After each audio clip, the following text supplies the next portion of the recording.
Hola, buenas tardes chicos de Gesto Naturales. Bueno, nuevamente con ustedes y nuevamente para hablar y avanzar un poquito más sobre la unidad vectores.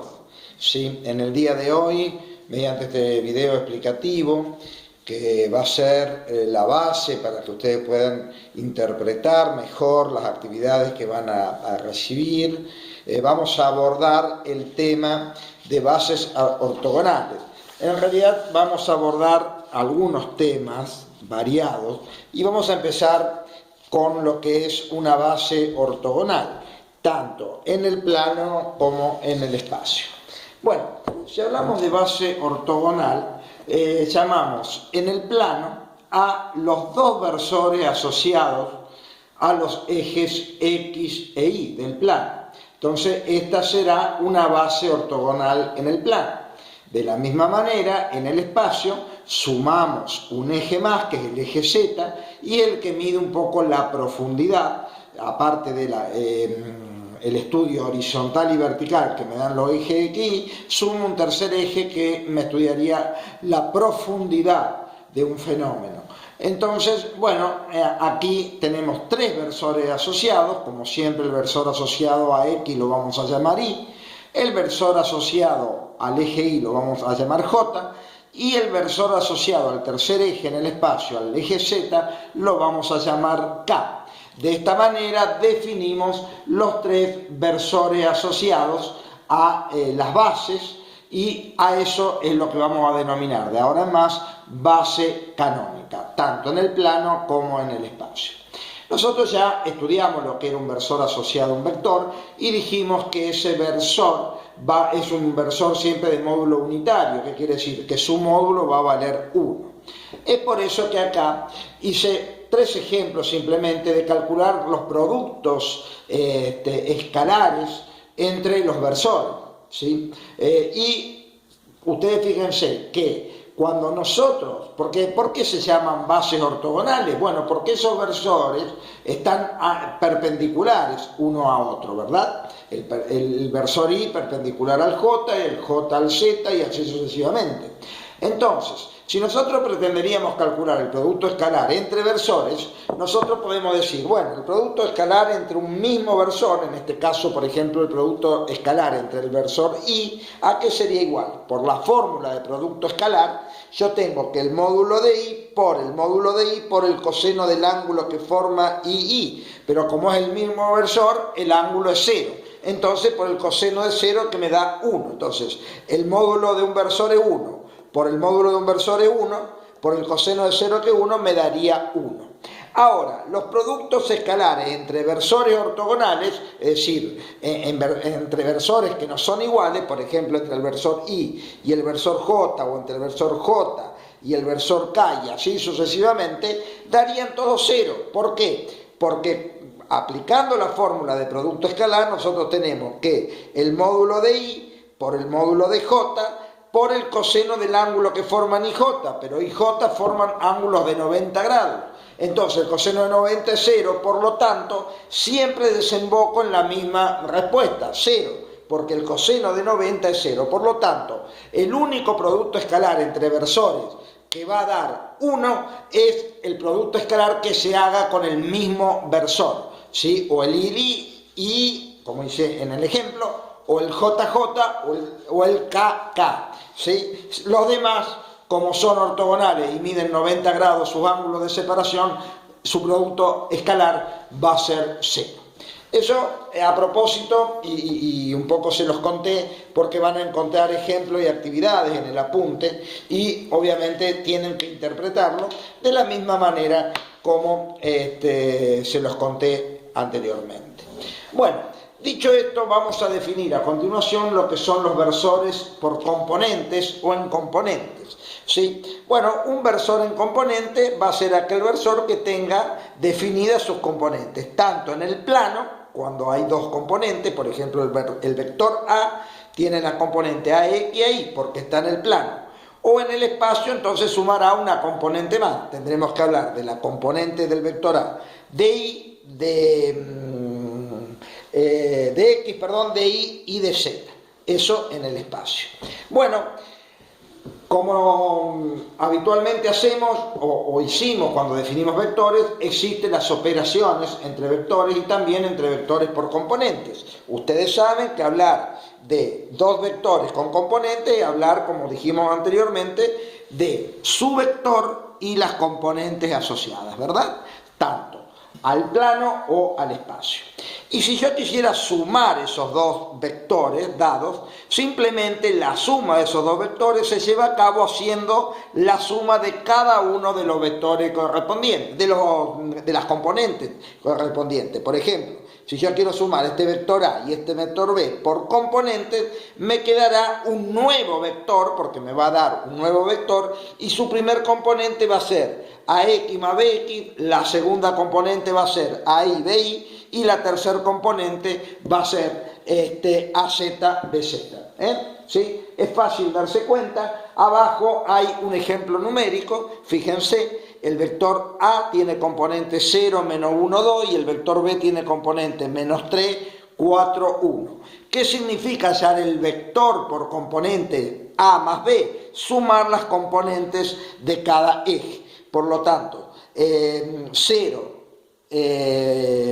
más menos 3 me quedaría menos 3, menos 1 más 4 me quedaría 3, y 2 más 1 también me quedaría 3. Es simplemente sumar en forma ordenada sus componentes y obviamente que obtendría un nuevo vector, que es el vector suma por componente. Bueno, avanzando con el tratamiento de estos conceptos, vamos a establecer ahora otra operación, hablando de vectores, por componente, y es la diferencia o la resta de vectores por componente, y es lo mismo que la suma, chicos. Simplemente de ir sumando las componentes como hicimos antes, la iremos restando, ¿verdad? Entonces, bueno, aquí es decir, está la parte teórica explicada, y en este caso tenemos otro ejemplo, ¿sí? Y ahora tendré que hacer, para establecer el vector por componente A menos B, tendré que ir haciendo la componente de A menos la componente de B. Y fíjense ustedes, 4 menos 0 me da 4, menos 3 menos 1, atención porque hay que tener en cuenta la regla de signos. Entonces, menos 3 menos 1 me queda menos 3 más 1, que me da menos 2, y 2 menos 3, otra vez la regla de signos, me queda 2 más 3, que me va a dar 5. Así efectúo la diferencia también de vectores por componente. Bueno, llegamos al tratamiento de producto de un escalar por un vector en componentes, y obviamente dijimos, un escalar es un número, dado el vector con sus componentes. Multiplicar por un escalar al vector es multiplicarlo por cada una de sus componentes. Entonces simplemente eso es lo que tendré que hacer, es decir, un escalar alfa por las componentes del vector. Entonces el nuevo vector, que será alfa A, que es el escalar por la componente, será multiplicar cada una de las componentes por dicho escalar. Bien, llegamos así a la siguiente placa, que es la placa número 4, y nos vamos a encontrar con un ejemplo de un escalar por un vector en componentes. Bueno, acá tenemos al vector A con componentes menos 2, 0, menos 3, y al escalar 5. El producto de un escalar por dicho vector será multiplicar por este escalar 5 a cada una de las componentes del vector A. O sea, menos 5 por menos 2 da 10, menos 5 por 0 da 0, y menos 5 por menos 3 da más 15. Y ahí tenemos la operación resuelta. Bueno, no quería terminar el tema de hoy sin abordar lo que es el producto escalar entre vectores, porque nosotros lo abordamos, pero con la fórmula que hemos visto oportunamente para vectores que aún no conocíamos lo que era un vector por componente. Entonces, ¿a qué quiero llegar? Que el producto escalar de dos vectores o entre dos vectores por componentes se hace siguiendo la siguiente regla, es decir, multiplicar cada una de las componentes y sumarlas para obtener un número como debe dar el producto escalar. Acordémonos que el producto escalar da un número, entonces por componentes, ¿cómo surge ese número? AX por BX más AI por BI más AZ por BZ. Sumado todo eso, obtengo el valor definitivo del producto escalar. Entonces, fíjense, aquí tenemos un ejemplo, el vector A con componentes menos 3, menos 1 y 0, ¿sí? Y el vector B con componentes menos 1, 5, menos 4. Entonces yo digo, bueno, hacer el producto escalar por componentes entre A y B significa menos 3 por menos 1, menos 3 por menos 1 me da 3, aquí está. Luego, menos 1 por 5 me da menos 5, o sea, 3 más menos 5, y 0 por menos 4 me da 0. Sumado todos estos valores obtengo menos 2 y ese será el valor del producto escalar ya obtenido. Por último, quiero mostrarles a considerar lo que son las igualdades o la igualdad de dos vectores por componente. ¿Cuándo diremos que dos vectores por componente son iguales? Cuando cada una de las componentes de ambos vectores son iguales, ¿verdad? Entonces significa que si tengo el vector A y el vector B con sus componentes y yo digo A es igual a B, significa que A1 es igual a B1, o que A2 es igual a B2, o que A3 es igual a B3. Es decir, las componentes son iguales. Entonces, ¿dónde podemos aplicar este concepto? En aquellos ejercicios que nos pidan el valor de ciertas incógnitas, dada la condición de que los vectores son iguales. Entonces, fíjense este ejemplo. Hallar los valores de X y de Y para la condición de que A igual a B. Bueno, fíjense, estos son los dos vectores dados. A, que tiene componente 3, 6x y 8. Y el vector B tiene componente 3y, 12 y 8. ¿Sí?